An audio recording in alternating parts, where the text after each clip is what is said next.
Hello, nerds. Welcome to my first reading wrap up of the year, January reading wrap up. I cannot believe it's already the end of January. I read 3 books this month, so let's just jump right into it and talk about them.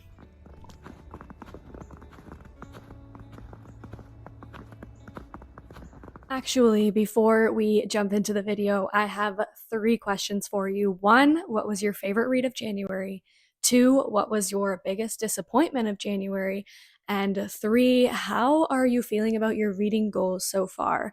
For me, I'm feeling pretty good about mine. My main goal this year was to drastically lower the number of books that I was reading compared to previous years so that I could fully understand and enjoy the books that I was reading, because I feel like in the past, I've made my reading goal way too high, and then I just rush through everything that I read just so I can meet that goal, and I'm not actually enjoying and absorbing anything that I'm reading for the most part.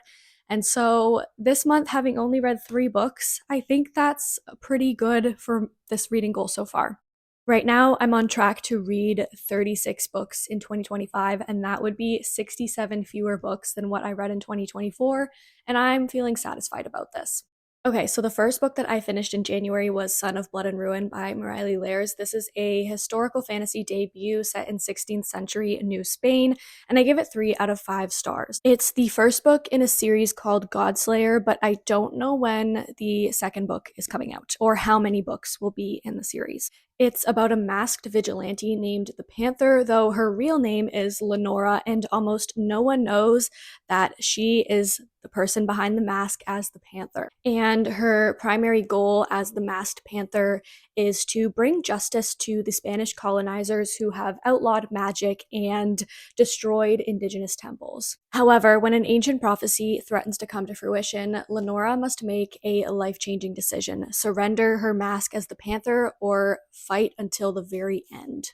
This book weaves together Mesoamerican mythology and Mexican history, and the reason I picked it up was because of the mythology aspect, which I really did enjoy throughout this book. I love, love, love, love, love books that retell myths, although I feel like some of the mythology might have been lost on me because the world building and the magic system was quite confusing to me at first. And this is more of a personal preference. I prefer when my world building is direct and straightforward and to the point, and when it's not, my tiny little brain cannot compute and I get quite confused. Another issue I had with this book, which was the reason it wasn't a full 5 stars, was the fact that there was a lot of non-English words in it, and that's not the issue necessarily, because there was a glossary which I appreciated, but a lot of the words that were not in English were not included in the glossary, and I felt like my reading experience was really disrupted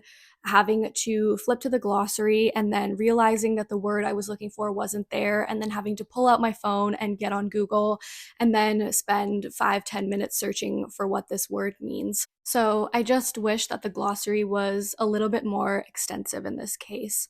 One thing that I really did enjoy about the book was its depiction of revolution against violent colonizers. It was really cool to see how the rebels infiltrated the everyday lives of the colonizers to bring their colonial regime and system down from the inside. I think you would really enjoy this book if you liked The Sunbearer Trials by Aidan Thomas. And I know that's a YA fantasy. This one is an adult fantasy, but the mythologies are quite similar, and I think you'll have a really good time with just everything that happens in this book. Okay, the second book that I read in January was Yellowface by R.F. Kuang. This is a literary thriller fiction, and it's a satire about racial diversity within the publishing industry. This was the 4th book that I've read by R.F. Kuang, and I'm currently reading Babel, and I'm so excited for Catabasis. And I just love her writing so, so, so much. And of course, I gave this 5 stars. It was incredible.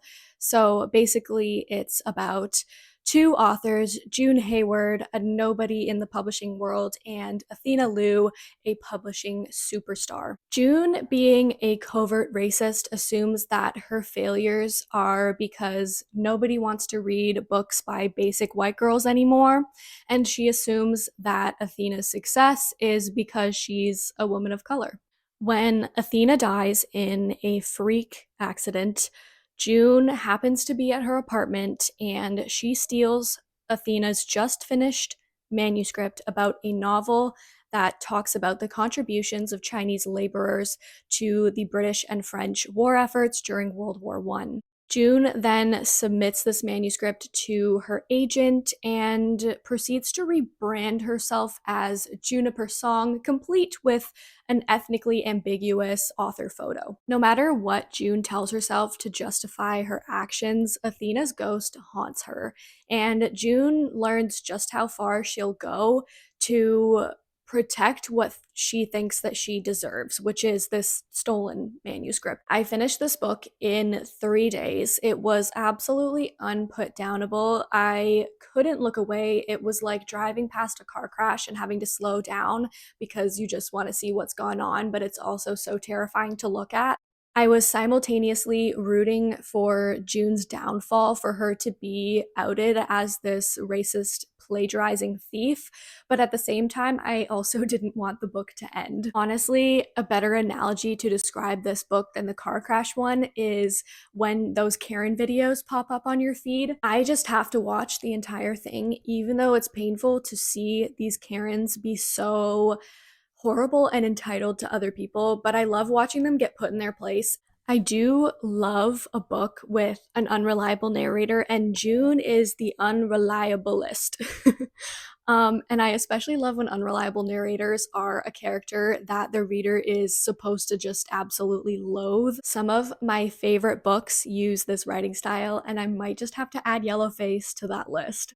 This was also just such an interesting look into the publishing world in general, the editing process, the querying process, the marketing process, and the overall time that it takes to go through each of these steps with your publishing team. I think you'll really enjoy Yellowface if you, like me, enjoy an unreliable narrator, especially one that is very much someone you're supposed to hate.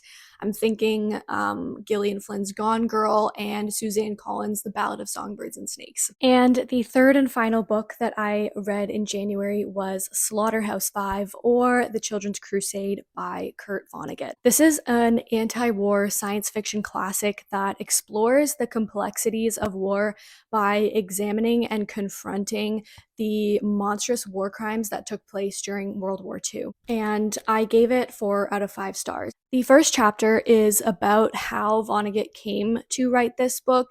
It's heavily inspired by his experiences as a US Army private who was taken as a prisoner of war and survived the firebombing of Dresden, Germany.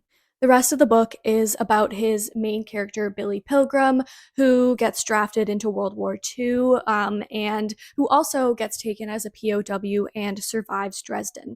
The sci-fi part of this book comes in with how Billy becomes unstuck in time and basically time travels to every moment in his life, including the time that he was abducted by aliens, brought to their planet Tralfamador, where they then kept him in a zoo.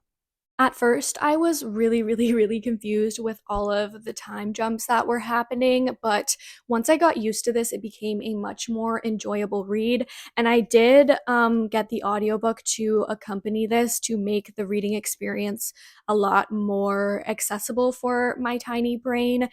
Reading a book while having the audiobook on the side is kind of like watching TV with subtitles. It helps so much. And these confusing aspects of the book also started to make a lot more sense when the reader learns how the Tralfamadorians see time and space through a fourth dimension. They can basically see every moment of their lives and even into the future and into the far past as if these things are all happening at the same time. So the Tralfamadorians have a much more holistic view, a more bird's eye view of life compared to humans who see life as something that is linear. And what's really cool about this book is that it kind of captures that fourth dimension with the writing style. Aside from the very first chapter, there is no distinct beginning, middle, and end in this book. You can read it front to back, you can read it back to front, you could read it in whatever order your heart so desires, and you will come away with the same experience and thoughts by the end of it. This probably sounds really confusing if you haven't read the book or haven't at least seen the layout of the pages, but I promise once you're reading it, it makes a lot more sense than probably what I'm saying to you right now, especially once you're introduced to the Tralfamadorians. And overall, I think this is a book that is well worth your time to read. I did really enjoy the social and political commentary throughout this book, especially this one idea that it kept returning to, which was that the people who start wars are adults. The people who fight in wars and are drafted into wars are children. This is the Children's Crusade, and excuse me, oh my gosh. And this is the reason why the alternate title for Slaughterhouse-Five is The Children's Crusade. I guess the reason this book wasn't a full 5 stars for me was because I didn't really feel super attached to Billy as a character. And again, this comes down to personal preference. It's told in third person narration, and I prefer first person. It's my favorite style of narration because I like to self-insert and imagine that I'm the main character, and it's really hard to do that with third person. I think you should read Slaughterhouse-Five if you enjoy just sci-fi in general, and if you enjoy books that touch on anti-war themes. Especially if you're like a Hunger Games fan, I think you'll really enjoy this. Or if you've read the other anti-war classics, I think you'll have a good time with this. And this is the end of the video. Thank you so much for watching as always. Let's keep the discussion going. Again, let me know what your favorite read of January was, what your biggest disappointment was, and just overall how you're feeling about your reading goals so far this year. Bye for now, and I will see you in the next one. Thumbnail.